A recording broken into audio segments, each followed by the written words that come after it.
ले जाके के होने रखो लौका तो मैंने हमर मुड़ी ले हल जरूरी बा मुंह देखो होने ले जा बहुत ही जाओगे वाला ले ले फोटो। तो विकास भैया को दिल से प्रणाम कि आज मेरी पुराने धरती पे आपने मुझे और मनु भाई को दिल से धन्यवाद कि आप लोगों की वजह से मैं अपने स्ट्रगल पीरियड के लोगों से मिल पाया, इन लोगों से अपना प्यार और आशीर्वाद ले पा रहा हूँ। किसा चलता रबार भगवती के बलहार तब पूजैया होता है राजा। थोड़ा सा पीछे हो जाइए आप लोग, सब लोग एंजॉय करें, बस मजा ले। 1 2 3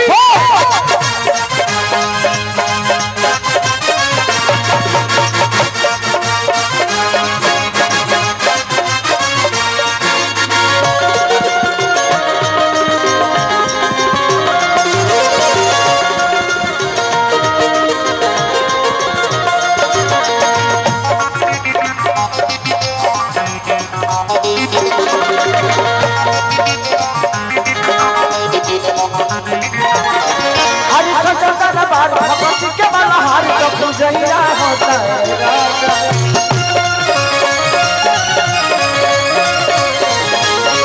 अरे संतता बार भगवती के बलहार तो पूजैया होता है।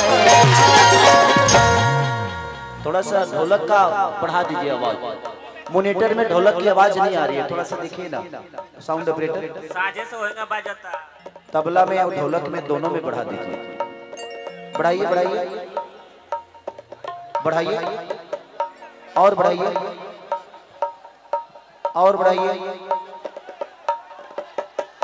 हाँ कि नवती नदिया जाने लोग जागेला तो माइके लागल बावे माइके लागल बावे माइके लागल बावे निमिया पर झुलुआ बन में बाबा झुलुआ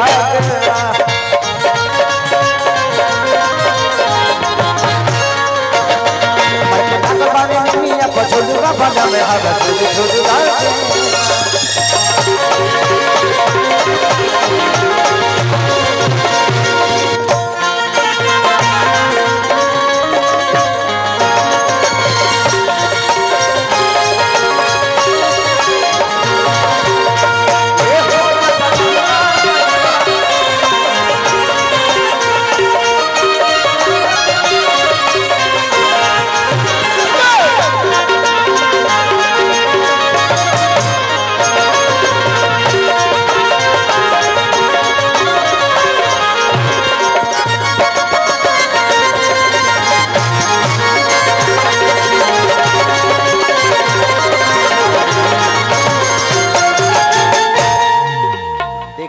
मंच ज्यादा कमजोर तो नहीं है ना?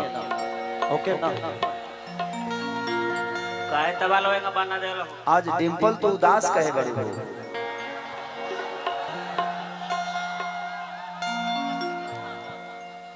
आप जब बोलते हो तो सच्चे लगते हो और इस उदासी से ज्यादा हंसते हुए अच्छे लगते हो। कितना लोग देखो लेकिन नहीं, हमारे लिए आप हमेशा बेहतर करते हैं और आप अपने जीवन में भी बेहतर कर रही है। पगली चिंता मत करो, मैं कुछ बोलने वाला नहीं। ऐसे ही हम ये बात से बड़ा दूर रहता नहीं। जिंदगी में आपकी बातों को दुनिया सुनती है, ये कम उपलब्धि नहीं है, उसको बुरा मत समझना। कुछ तो बात है आप में। अरे हम जानते हैं तोरा में का बा, छोड़ दुनिया के, हम देख ले बनी नू, छोड़ दुनिया का कहता मत फिर में पड़ियो, हम जाना तनी तेरे में का बा। बहुत बा बाप ना बाप की कल साथ आई बा जोही रो पाई बा झूला झूले खातिर पर रेशम डोरी बनाई कि कल साथ आई बा जोही रो पाई बा देख भाई नहीं के रंग जाई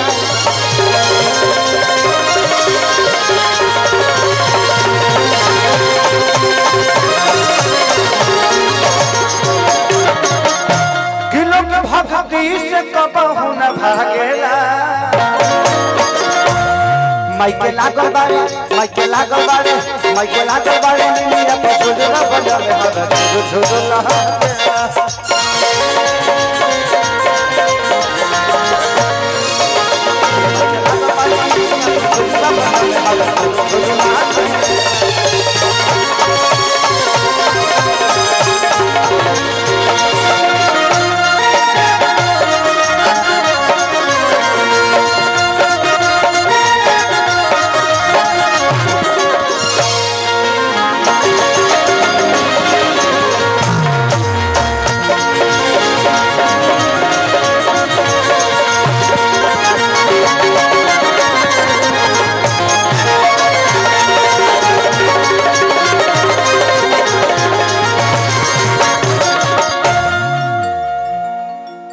कि अखिलेश बेदर्दी आइले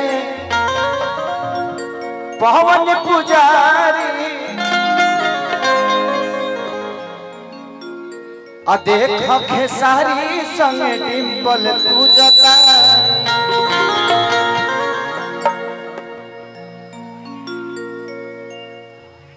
तारा दूसर जगह ना मिलल हो कि अखिलेश बेदर्दी आइले पवन पुजारी देख खेसारी संग डिंपल पूजता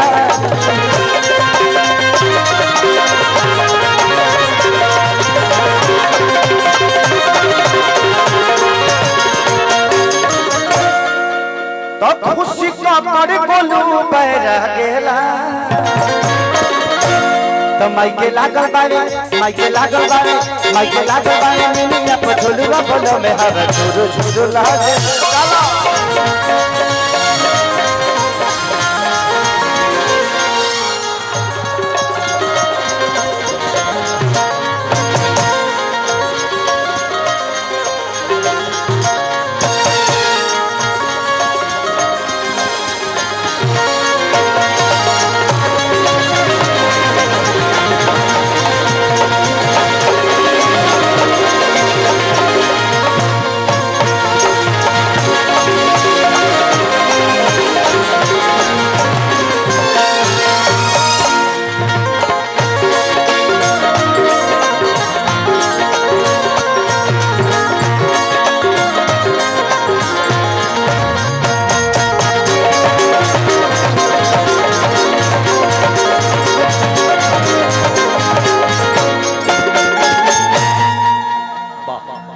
चलिए पूजा पाठ के कोनो अंत ना होला ऐसे हमनी के हिंदू धर्म में इतना ना देवता बड़े के अगर बारी बारी से बुलाओ जाए तो पूरा जीवन खत्म हो जाएगी लेकिन हमनी के देवता खत्म ना हो लोग बस एक चाहते हैं हम जीवन में कि सबको इस दुनिया में जात ब्यादरी से हटके हमके अपने भविष्य के बारे में सबको सोचना चाहिए क्योंकि हम जब बिहार से बाहर जाते हैं तो बिहारी होते हैं बिहार से जब बाहर जाए लेना जाता दुनिया हमने के बिहारी कहला लेकिन जैसे हमने के बाहर से बिहार में ले जाना तो खेसारी लाल यादव हो जाले विकास सिंह हो जाले तो जिंदगी में हमें इस चीज से थोड़ा सा दूर हटके अपने जीवन को चलाना पड़ेगा।